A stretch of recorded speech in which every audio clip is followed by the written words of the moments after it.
बहुत समय पहले की बात है। एक घने और सुंदर जंगल में एक शांत नदी बहती थी। नदी का पानी इतना साफ था कि उसके भीतर तैरती मछलियां भी दिखाई देती थीं। उस नदी के किनारे एक विशाल जामुन का पेड़ था, जिसकी शाखाएं नदी के ऊपर तक फैली हुई थीं। उस पेड़ पर एक बंदर रहता था, जिसका नाम था भोलू। भोलू एक चंचल, उत्साही लेकिन थोड़ा मूर्ख बंदर था। उसका दिन मीठे जामुन खाने, शाखाओं पर झूलने और पक्षियों के साथ खेलने में ही बीतता था। वह अकेला रहता था, लेकिन पेड़, नदी, पक्षी और हवा उसके सच्चे साथी थे। भोलू दिन भर मौज मस्ती करता और जब भी कुछ जामुन गिरते, वे नदी में जा गिरते। नदी में रहने वाला मगरमच्छ, जिसका नाम था धूर्तू, अक्सर उन गिरे हुए जामुनों को खा लेता। धूर्तू एक चालाक और लालची मगरमच्छ था। वह बड़ा था, उसकी आंखों में चालाकी झलकती थी और जब वह मुस्कुराता, उसके लंबे नुकीले दांत डर पैदा कर देते थे। वह अक्सर शिकार की तलाश में रहता, लेकिन भोलू को देखकर वह चुप रहता, क्योंकि वह पेड़ की ऊंचाई तक नहीं पहुंच सकता था। एक दिन धूर्तू ने जामुन खाए जो पानी में गिरे थे। वे इतने मीठे थे कि उसका मन और मांगने का हो गया। अगले दिन वह पेड़ के नीचे गया और बोला, बंदर भैया, क्या स्वादिष्ट जामुन है तुम्हारे पेड़ के?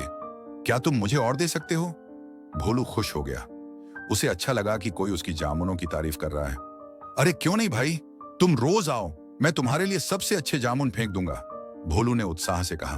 अब यह रोज का नियम बन गया। भोलू ऊपर से जामुन फेंकता और धूर्तू नीचे से खाता। धीरे धीरे दोनों में एक तरह की दोस्ती बन गई।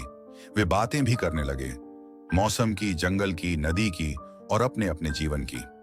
धूर्तू जामुनों का स्वाद लेकर अपनी पत्नी के लिए भी कुछ ले जाता। उसकी पत्नी, जिसका नाम चपलिका था, बहुत ही शक्की, लालची और घमंडी थी। वह धूर्तू से बोली, तुम रोज रोज उस बंदर के जामुन लाते हो और खुद उसकी तारीफ करते रहते हो। अगर उसके जामुन इतने मीठे हैं तो सोचो उसका दिल कितना मीठा होगा। तुम क्या कहना चाहती हो? मुझे बंदर का दिल चाहिए, चपलिका बोली। अगर तुम मुझे सच में प्यार करते हो तो उस बंदर को लाओ और उसका दिल मुझे खिलाओ। धूर्तू पहले तो डर गया। उसे भोलू अच्छा लगने लगा था, लेकिन पत्नी के कहने पर उसने एक योजना बनाई। अगले दिन वह पेड़ के नीचे आया और पहले की तरह मुस्कुराकर बोला, भोलू भैया, तुम्हारी दोस्ती से मैं बहुत खुश हूं। आज मैं तुम्हें अपने घर ले जाना चाहता हूं। मेरी पत्नी तुमसे मिलना चाहती है। वह तुम्हारे लिए स्वादिष्ट भोजन बनाएगी। भोलू थोड़ा हिचकिचाया, लेकिन मैं पानी में कैसे जाऊंगा? मैं तो तैर नहीं सकता। धूर्तू ने कहा, डरने की बात नहीं है, मेरी पीठ पर बैठो, मैं तुम्हें सुरक्षित ले जाऊंगा। भोलू थोड़ा सोचने के बाद मगरमच्छ की पीठ पर चढ़ गया। दोनों नदी की गहराइयों में बढ़ते गए। जब वे नदी के बीच में पहुंचे, धूर्तू ने कुटिलता से हंसते हुए कहा, भोलू, सच्चाई यह है कि मैं तुम्हें अपनी पत्नी के लिए ले जा रहा हूं, क्योंकि उसे तुम्हारा दिल चाहिए। भोलू घबरा गया। वह कांपने लगा, लेकिन फिर उसने अपनी बुद्धि का प्रयोग किया। धूर्तू भाई, अरे ये तुमने पहले क्यों नहीं बताया? बंदर दिल तो घर पर पेड़ में रखते हैं। मैं तो अपना दिल वहीं छोड़ आया। अगर तुम दिल चाहते हो तो चलो वापस चलें, मैं दिल ले आता हूं। धूर्तू मूर्ख था। उसने झट से मान लिया और वापस किनारे आ गया। जैसे ही भोलू पेड़ पर चढ़ा, उसने गुस्से और हंसी से कहा, धूर्तू, तुम सबसे बड़े मूर्ख हो। क्या कोई अपना दिल बाहर छोड़कर आता है? अब भाग जा और दोबारा यहां मत आना। धूर्तू शर्मिंदा होकर चुपचाप पानी में डूब गया। वह समझ गया कि उसकी चाल उल्टी पड़ गई। भोलू ने उस दिन के बाद से किसी पर आसानी से भरोसा नहीं किया। वह और भी सतर्क हो गया, लेकिन अपनी मासूमियत नहीं खोई। लेकिन कहानी यहीं खत्म नहीं होती। कुछ दिनों बाद धूर्तू फिर लौटा। इस बार उसने अपने पुराने मित्र मगरों को भी बुलाया। उसने उनसे कहा, हम मिलकर भोलू को पकड़ेंगे।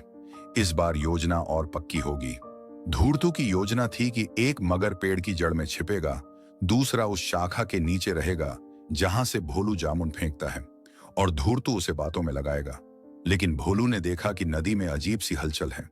वह समझ गया कि कुछ गड़बड़ है। उसने जोर से चिल्लाकर कहा, धूर्तू भाई, आज मैं तुम्हारे लिए एक खास जामुन ला रहा हूं, लेकिन वह बहुत ऊंचाई पर है। मुझे वहां तक पहुंचने में समय लगेगा। इतना कहकर वह धीरे धीरे ऊपर चढ़ने लगा और ऊपर से सब देखता रहा। उसने देखा कि 3 मगरमच्छ पेड़ के चारों ओर तैनात हैं। उसने झट से एक बड़ा पत्थर उठाया और उस मगर के ऊपर फेंका जो सबसे पास था। पत्थर लगते ही मगरमच्छ चीख पड़ा और बाकी के भी भाग निकले। भोलू अब पूरी तरह सतर्क था। उसने अगले दिन पेड़ के नीचे एक लकड़ी की पुतली बांध दी, जिससे मगरमच्छ धूर्तु फिर आया और जैसे ही उसने पुतली को काटा, उसके दांत टूट गए और मुंह से खून बहने लगा। वह चिल्लाता हुआ नदी में कूद गया। उस दिन के बाद से मगरमच्छ ने कभी भोलू के पास आने की हिम्मत नहीं की। उसकी चालाकी और मूर्खता दोनों का जवाब भोलू ने अपनी समझदारी से दिया। भोलू ने न केवल खुद को बचाया, बल्कि एक सबक भी सिखाया। भरोसा करो, लेकिन आंख बंद करके नहीं। और जब संकट आए तो डरना नहीं, सोच समझकर काम लेना चाहिए।